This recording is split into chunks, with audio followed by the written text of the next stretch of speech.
இந்த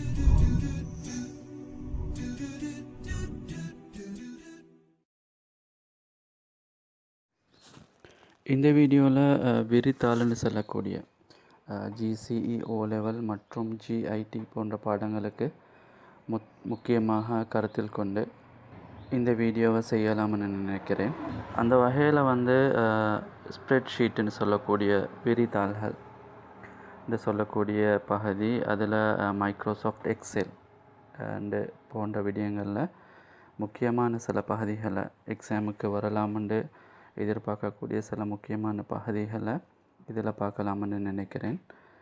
மற்றவர்களும் இதை பார்த்து கொள்ளலாம். முதலாவது எப்படி மைக்ரோசாஃப்ட் எக்ஸலை ஓப்பன் பண்ணலாம்னு சொல்லி, எங்களுக்கு ஈஸியாக டெஸ்க்டாப்பில் இருந்தால் ஷார்ட்கட் இருந்தால் டபுள் கிளிக் பண்ணி ஓப்பன் பண்ணி கொள்ளலாம்.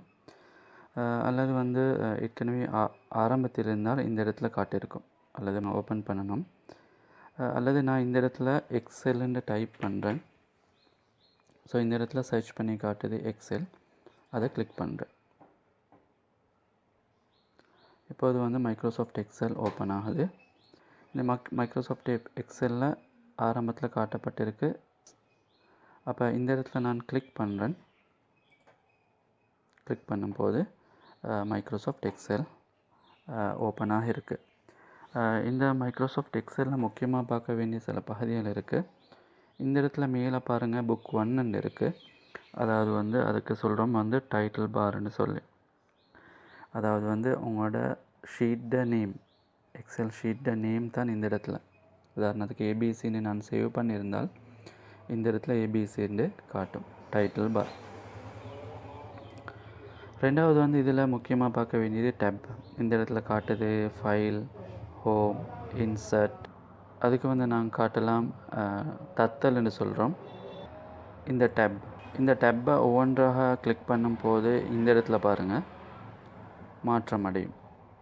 அந்தந்த டேப்புக்கு ஏற்ற மாதிரி, அந்தந்த தத்தலுக்கு ஏற்ற மாதிரியான சில தொழில்பாடுகளுக்கு ஏற்ற ஷார்ட்கட் ஐக்கன்ஸ் எல்லாம் இந்த இடத்துல காட்டுது. இந்த இடத்துல பாருங்கள், போல்ட் பண்ணுறது எப்படி, இட்டாலிக் பண்ணுறது எப்படி, அண்டர்லைன் பண்ணுறது, ஃபொண்ட், கலர், சைஸ், ஸோ இவ்வாறான விடயங்கள். இன்சர்ட்டுண்டா டேபிளை, பிக்சரை இவ்வாறு இன்சர்ட் பண்ணுறது. ஸோ இவ்வாறான அதுக்குரிய ஷார்ட்கட்கள் இந்த இடத்துல காட்டப்பட்டிருக்கு. அடுத்து இந்த இடத்துல பாருங்கள் ஃபார்முலா பார். நான் இந்த இடத்துல கொண்டு வரும் போதே ஃபார்முலா பார்ன்னு காட்டுது. இந்த இடத்துல நீங்கள் ஏதாவது ஒன்றை டைப் பண்ணும் போது டைப் பண்ணக்கூடிய விடயங்களை காட்டும். இவ்வாறு டைப் பண்ணக்கூடிய விடயங்கள். அல்லது நீங்கள் ஃபார்முலா உண்டு, நான் சிறிது நேரத்தில் ஃபார்முலா காட்டப்படலாம். அந்த ஃபார்முலாவை இந்த இடத்துல காட்டும். அப்போ இந்த இடத்துல சொல்கிறது ஃபார்முலா பார்னு சொல்லி. அடுத்து இந்த இடத்துல காட்டுது நேம் பாக்ஸ்ன்னு சொல்லி. நேம் பாக்ஸை முக்கியமாக நேம் பாக்ஸ் என்னன்னு சொல்கிறேன். அதுக்கு அடுத்தது முக்கியமான சில விடயங்களை சொல்கிறேன். இந்த இடத்துல காட்டப்பட்டிருக்கு ஸ்க்ரோல் பார். இந்த மேலே கீழே கொண்டு போகலாம். இந்த இடத்துல மேலே சைடுக்கு கொண்டு போகலாம். இதுக்கு சொல்கிறது வேர்ட்டிக்கல் ஸ்க்ரோல் பார். இதுக்கு சொல்கிறது கிடியாக நகர்த்தக்கூடியது ஹொரிசாண்டல் ஸ்க்ரோல் பார்ன்னு சொல்லி. அடுத்ததாக இந்த இடத்துல பாருங்கள், இதுக்கு சொல்கிறது கொலம்னு சொல்லி, நிரல்கள்னு சொல்லலாம். இதுக்கு சொல்கிறது ரோன்னு சொல்லி, நம்பரில் இருக்குது ரோ, நிறைகள்னு சொல்லி, ரைட், ரோ அண்ட் கொலம். இந்த ரோவும் கொலமும் நிறையவே இருக்குது. இந்த இடத்துல பாருங்கள் ABCDன்னு சொல்லி போகுது. இந்த சைடுக்கு போகிற நேரம் இசட் வரங்காட்டியும் வரும். அதுக்கு பின்னால் AAABன்னு வருது. அதுக்கப்புறம் BABBன்னு வரும். அப்புறம் CADA. ஸோ இவ்வாறு கடைசியானதை பார்க்கலாம். கண்ட்ரோலோட எரோக்கியை கிளிக் பண்ணினா XFD வரங்காட்டியும் இருக்குது, ரைட். அதே போல் கீழே நம்பரை பாருங்கள், 1 2 3ன்னு இருக்குது. 1 2 3ன்னு போயிட்டு கண்ட்ரோலோட கீழே எரோக்கியை இதாக்கினா எத்தனை இருக்குது? ஸோ 48,000க்கு மேலே இருக்குது இல்லையா? ஸோ இவ்வாறு ஒரு ஷீட்டில், இந்த ஷீட்டில் இவ்வாறான பாக்ஸ்கள் இருக்குது, செல்கள் இருக்குது. அப்போ இந்த செல்லை இந்த இடத்துல நான் கிளிக் பண்ணுறேன். அப்போ இந்த இடத்துல காட்டு இருக்குது. இதுக்கு தான் சொல்கிறது வந்து ஆக்டிவ் செல்லுன்னு சொல்லி, இயங்கு களம்னு சொல்லி. அப்போ இந்த இடத்துல தான் நான் இப்போது டைப் பண்ணும்போது இயங்கு களத்தில் தான் காட்டுது, ஆக்டிவ் செல்லில் தான் அதுக்குரிய மாற்றங்கள் வரும். ஸோ இந்த இடத்துல ஃபார்முலா பார்லேயும் காட்டுது. இப்போ அதுக்கு சொல்கிறோம் வந்து இயங்கு களம். இந்த ஆக்டிவ் செல்லுக்கு அட்ரஸ் ஒன்று இருக்குது. அதாவது மேலுள்ள கொலம் உள்ள இந்த லெட்டரையும் ரோவில் உள்ள இந்த நம்பரையும் சேர்த்து தான் சொல்லப்படும். அப்போ இந்த இடத்துல பாருங்கள் C3, இதை வந்து நேம் பாக்ஸில் காட்டுது C3. இந்த இடத்துல வைக்கிறேன். அப்போ B2, இந்த இடத்துல காட்டுது B2ன்னு சொல்லி. இதுக்கு சொல்கிறோம் வந்து ஆக்டிவ் செல்லுன்னு சொல்லி. இந்த ரேஞ்ச், அதாவது இதுக்கு வந்து அடுத்ததாக கொலம், அதாவது செல் ரேஞ்சுன்னு சொல்லுவோம். அதாவது ஒன்றுக்கு மேற்பட்டதாக செலக்ட் பண்ணும்போது இந்த இடத்துல நேம் பாக்ஸை பாருங்கள், இங்கிருந்து கீழ் நோக்கி நான் சொல்கிறேன். அப்போ இப்போ வந்து இந்த நேம், அதாவது செல் ரேஞ்ச் வந்து D3லிருந்து எப்படி வரும்னா D3லிருந்து D6, இதில் D6 வரும் தானே, D3:D6ன்னு காட்டும். சரியா, D3:D6ன்னு காட்டும். ஸோ இது கிடியாக எடுத்துக்கொண்டு போனேன்னு சொன்னால் C4 இருக்குது. நான் இந்த இடத்துல G4 வரங்காட்டி, C4லிருந்து G4 வரங்காட்டி அந்த செல் ரேஞ்சில் சொல்கிறது வந்து C4:G4. ஸோ அதுதான் செல் ரேஞ்சுன்னு சொல்கிறோம். இதே செல்லில் வந்து நான் இவ்வாறு செலக்ட் பண்ணலாம்.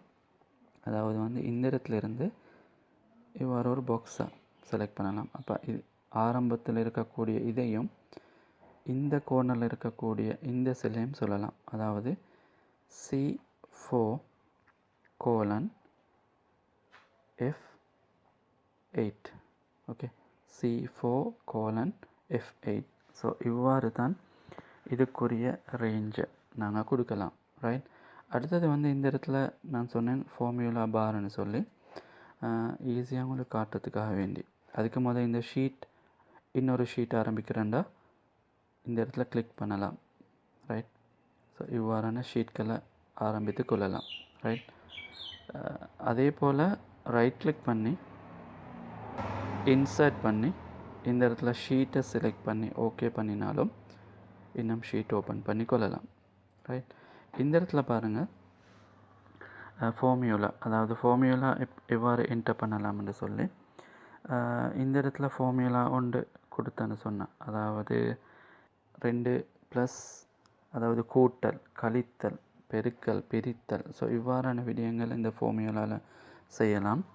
அப்போ இந்த இடத்துல வந்து நான் இந்த செல்லில் 2ஐயும் 4ஐயும் கூட்ட வேணும்னு சொன்னால், அதாவது அதுக்கு முதல் என்ன செய்யோம்னா ஈக்குவல் சைன், எந்த ஒரு ஃபார்முலாவை என்டர் பண்ணுறாலும் சரி அதுக்கு ஈக்குவல் சைனை கொடுக்கணும்.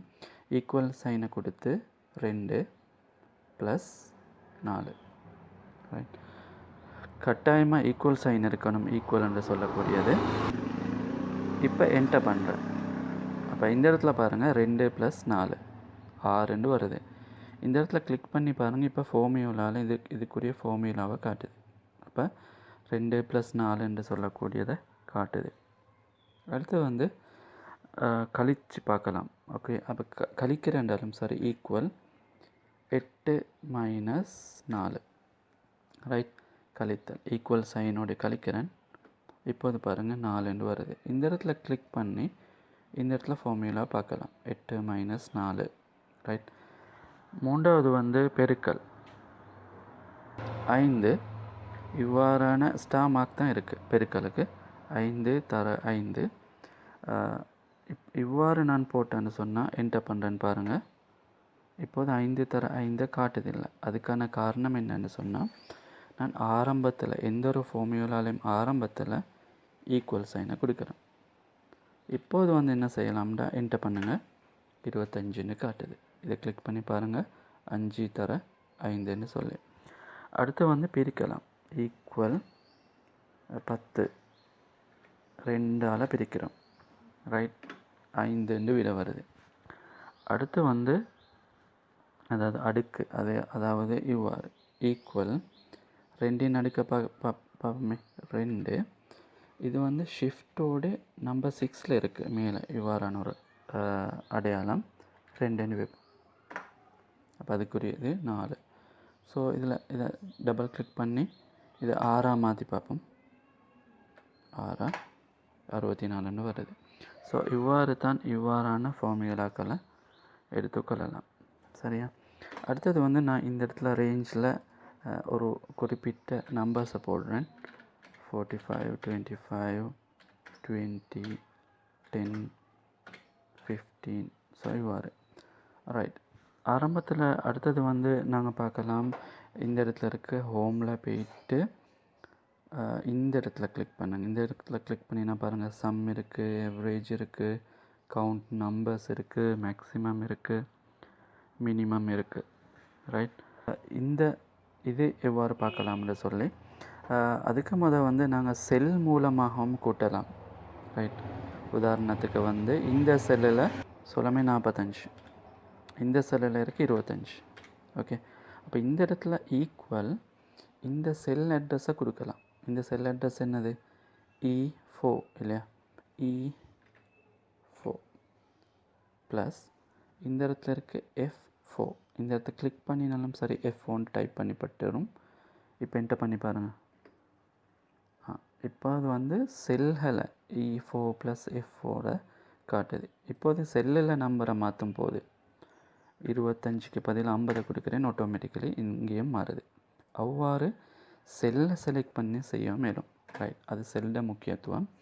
இப்போது பார்ப்போம் வந்து இந்த இடத்துல சம் எவ்வாறு பார்க்குறேன்னு சொல்லி. சம் உங்களுக்கு விளங்கி கொள்றதுக்காக வேண்டி சம் எழுதி கொள்கிறேன்.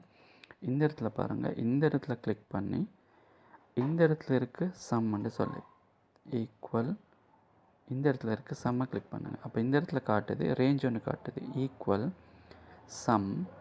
நான் ஆரம்பத்தில் சொன்ன மாதிரி ரேஞ்சை காட்டுது C4:F1. உண்மையில் C4:F4 எனக்கு அவசியம் இல்லை. எனக்கு தேவை C4:C9. இந்த இடத்துல கிளிக் பண்ணி ட்ராக் பண்ணினாலும், இந்த இடத்த கிளிக் பண்ணி இவ்வாறு ட்ராக் பண்ணினாலும் இது ஆட்டோமேட்டிக்கலி C4:C9 என்று காட்டுது. இப்போது என்டர் பண்ணி பாருங்கள், அதோட கூட்டுத்தொகையை காட்டுது. அதே போல் தான் ரெண்டாவது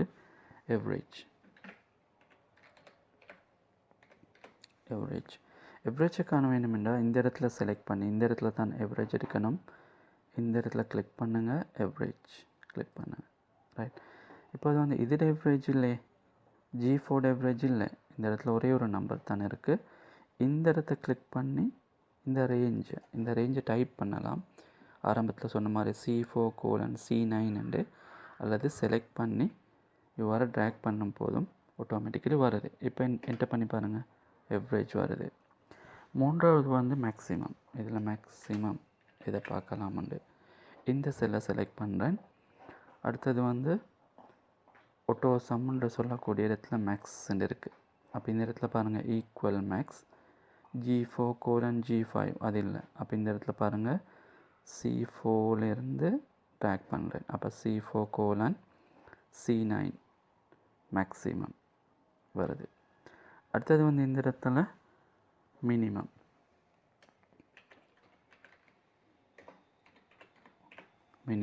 அப்போ இந்த இடத்துல பாருங்கள், இந்த செல்லை செலக்ட் பண்ணியாச்சு. ஹோம்ன்ற டேப்பில் மேக்ஸிமம் இருக்குது. சாரி, மினிமம் இல்லையா? மினிமம். அப்போ மினிமமை நான் என்ன செய்கிறேன்னா இந்த ரேஞ்சை டைப் பண்ணலாம் அல்லது கிளிக் பண்ணி ட்ராக் பண்ணுறேன். அப்போ C4:C9. ஓகே. அது எவ்வாறாகவும் செலக்ட் பண்ணலாம். அதாவது வெர்டிக்கல் சைட்லேயோ ஹாரிசான்டல் சைட்லேயோ செலக்ட் பண்ணிக்கொள்ளலாம். இப்போது என்டர் பண்ணுறேன். அப்போ இதில் மினிமம் 10 தான் இருக்குது. ஓகே. அடுத்தது வந்து கவுண்ட் எவ்வாறு எடுக்கலாம்னு சொன்னால் இந்த இடத்துல திரும்ப செலக்ட் பண்ணியாச்சு. கவுண்ட் எத்தனை இருக்குது, கவுண்ட் நம்பர். அப்போ இந்த இடத்துலையும் வந்து இந்த ரேஞ்சை செலக்ட் பண்ணிக்கொள்ளலாம். என்டர் பண்ணுங்கள். ஒரு 6 நம்பர்ஸ் இருக்குது. ஸோ இவ்வாறு இவ்வாறான விடயங்கள் உங்களுடைய எக்ஸாமில் வரலாம். ஸோ இவ்வாறான விடயங்களை முக்கியமாக கவனத்தில் எடுத்துக்கொள்ளுங்கள். ஸோ இந்த வீடியோ பிடிச்சிருந்தால் லைக் பண்ணுங்கள், ஷேர் பண்ணுங்கள், சப்ஸ்கிரைப் பண்ணாதவங்க சப்ஸ்கிரைப் பண்ணுங்கள்.